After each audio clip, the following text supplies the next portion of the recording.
So in this video I'm going to talk about my overhaul of the rear fuel delivery system on a 1972 350 SL with the D-Jetronic injection system. Now, as anyone who's worked on the D-Jet system will know, sometimes the parts and knowledge availability is not as good as for the later and far more common K-Jet. So I had to do a little bit more research to obtain the right parts, but having done so, here's what I found. So the first issue was that the pipe that takes the fuel from the tank to the suction damper was quite badly damaged. It was obviously too long and it had been rubbing against the diff and the drive shaft to the point where it was nearly ruptured. So I looked at replacing that, and originally this was what was on the tank end. This screws up into the tank, and then there was a rubber pipe clamped to that and then clamped to the suction damper at the other end. So I was just going to replace the pipe and put a clamp on the end, but then I realized there's actually a complete part available that has the threaded connector on the end. Now, this is the correct pipe for the 450 that has K-Jet, but although it is sometimes advertised as fitting the D-Jet cars as well, it's actually a bit too wide in diameter to really fit the D-Jet suction dampers, because they have a narrower fitting on the top to the K-Jet ones. So you can actually get a correct diameter correct one, which is this one, which is a lot narrower, as you can see, and it's also shorter, I think because the distance between the diff and the fuel delivery pack is just a bit closer on the D-Jet cars, I think so, or the configuration is slightly different, such that you need a shorter pipe to avoid it scraping on the diff. So I'll just show you under the car how I went about that. So actually at the moment I do have a K-Jet part fitted to the car. It's just one I had in the cupboard. It's actually not leaking. I've just clamped off the excess diameter at the suction damper end, as you can see there, with a correct diameter clamp. Seems to be working, but obviously it's not ideal, and if the correct part is available, you should fit that, so I will swap that out at some point.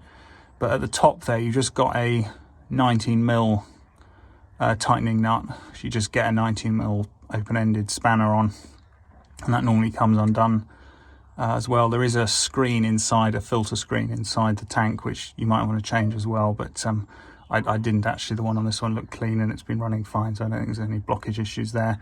But yeah, then you come down to the suction damper. But the key point with these cars is, because that pipe is quite close to the diff, just got to make sure the pipe is short enough such that it won't rub on the diff or also on the drive shaft, which you can just see there at the top of the picture. So the next thing I turned my attention to was the fuel pump. So this is the pump that was on the car when I got it, and it's an unbranded unit, and it just had these numbers on it, which I discovered after googling the lower number. It was some kind of aftermarket part, I think originally intended for a VW or Audi or something of the same era, but it's quite normal to see a non-original pump on these cars. Obviously this car is 50 years old and the D-Jet pumps are not made anymore, so quite often people swap them out for different pumps.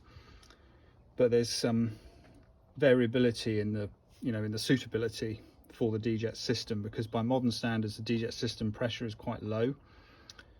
So the original D-Jet pump would have been, I think, 2 or 3 bar, so actually not much more than the pressure at the rail, whereas this, I believe, is a 6 bar pump, just from my research from googling that number, and that can stress the fuel pressure regulator. So it's better to find a pump that matches as close as possible the original pressure and flow rate of the D-Jet pump. Now, if you want an original D-Jet pump, then you can still find them, second hand, but it's best to get a refurbished one, because obviously an unrefurbished one could potentially be, you know, a 50-year-old pump, and you don't know if it's still operating to factory spec or if it's at the point of failure. So as an alternative, I found this guy, came recommended by a guy who's written quite a few articles online calling himself Dr. D-Jet, and it's a Bosch pump that was originally, I think, intended for the L-Jetronic system. So it's a slightly later system than D-Jet, but it's quite similar. I'll put the part number in the description. But that's essentially a 3-bar pump with a flow rate that's a bit higher than the original D-Jet, but not that much higher. So that was the pump that he recommended, and it's been on the car. I've run it a few times. It seems fine. I've turned down the fuel pressure at the rail a little bit as well, because that was on the high side, and the car seems happy enough. But hopefully that will just mean that the pressure regulator on the rail is not being overly stressed. So we'll see how that goes, but for now that's working fine. The other thing I had to do was I had to get a different check valve for that pump, because the check valve thread on this pump was a bit bigger in diameter. Now I actually found that a K-Jet, or a check valve designed for a K-Jet pump, fitted this one okay. The diameter was the same. Now in the Bosch catalogue, that has a specific check valve kit part number, so I'll put that in the description as well. But I found just one of the normal check valves which I had in the cupboard for the 450 that fitted as well, so that was fine. The other thing I did was change the hose between the filter and the pump. I just used some, you know, good quality ethanol resistant fuel hose. I think I used 8mm, and also correct like fuel hose clamps, not Jubilee clips. And most fuel hose clamps have like a 7mm tightening bolt on them, so I just used 7mm socket for that. To tighten the check valve, which is quite important, obviously the check valve is nice and tight on the end of the pump, otherwise you'll lose pressure in the system and it'll leak. You also need a 17mm spanner, so I'll just show you on the car the installation of that and the new fuel hose. So this is the Bosch pump that I mentioned earlier. One thing to note is that the diameter of this pump, and also the standard Bosch D-Jetronic pumps, is a bit smaller than the original D-Jet pump, and also the pump that was on the car. I suspect one of the reasons why the car had that other pump on it before was that it just happened to be the same diameter as, I think, what's the original bracket. So similar in diameter to the D-Jet pump. The K-Jet pump and this pump is smaller. So I've just put this sleeve, which is probably 3 or 4mm thick, around it, which is a vibration damping sleeve, but it also has the effect of getting the pump to fit more snugly inside the bracket. So I'll put a part number for that. It's an aftermarket part, but you know, it's designed to work with the Bosch out of tank, you know, external pumps. So I think that works quite nicely. And then just on the check valve, when you're tightening your check valve,